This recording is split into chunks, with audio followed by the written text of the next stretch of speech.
আমাদের দেশে ধর্ষকের যে মূল্যায়ন আছে, একজন ধর্ষিতা নারীর সেই মূল্যায়নটা নেই। এই কথাটা কেন বললাম জানেন? একজন ধর্ষক প্রকাশ্যে স্বীকার করে সে ধর্ষণ করছে এবং প্রমাণিত হওয়ার পরেও তার সাজা শোনাইতে 20 বছর সময় লাগে। দেশের হচ্ছে আইন ব্যবস্থা, ওই সব ধর্ষকের হয়ে আবার কিছু আইনজীবী কোর্টে লড়াই করে। আসলে প্রকৃতপক্ষে করা উচিত কি জানেন? ওই সব আইনজীবীদের মেয়ে যদি থাকে, তাদেরকে ধর্ষণ করার পরে সেই মামলাগুলা তাদের হাতে তুলে দেওয়া উচিত। তারা যেন ওই মামলা নিয়ে লড়াই করে। তারা তো টাকার জন্য সব কিছুই করতে পারে। ন্যায় এবং নীতি দুটোটাই যদি বিক্রি হয়, সবচেয়ে বেশি বিকৃত হয় হচ্ছে কোটা আইনজীবীদের হাতে। কেউ ন্যায়ের পক্ষে লড়ে, কেউ অন্যায়ের পক্ষে লড়ে। আর অন্যায় যারা করে তাদের কাছে তো মা বোন নাই।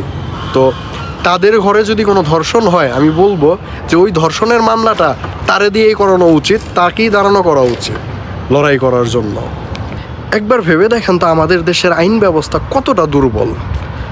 একটা 4 বছরের বাচ্চাকে যদি ধর্ষণ করে মেরে ফেলে, সেটা যদি সে স্বীকারও করে, এমনকি প্রমাণও করা হয়, তারপরও তার সাজা শোনাইতে পারে না, প্রকাশ্যে আইনা তার সাজা দিতে পারে না, প্রকাশ্যে তার ফাঁসি দিতে পারে না।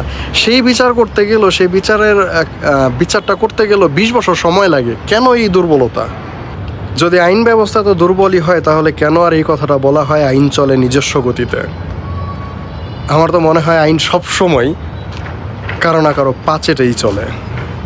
যতদিন না পর্যন্ত ধর্ষকের বিচার প্রকাশ্যে করা হবে, প্রকাশ্যে তার সাজা দেওয়া হবে, ততদিন পর্যন্ত ধর্ষকদের সাহস বেড়েই যাবে।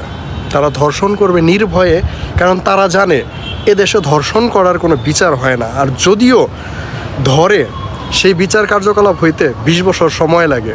আরও ফ্রিতে খানা, ঘুম, সব কিছু সরকারি টাকায় চলতেছে, জনগণের টাকার উপরে চলতেছে, জনগণের ভ্যাট ট্যাক্সের টাকার উপরে জেলের ভিতরে খানা আছে, আইএসি আছে, চলতেছে আরামসে। ধর্ষণ আরামসে সে করতেই যাবে, করতেই থাকবে।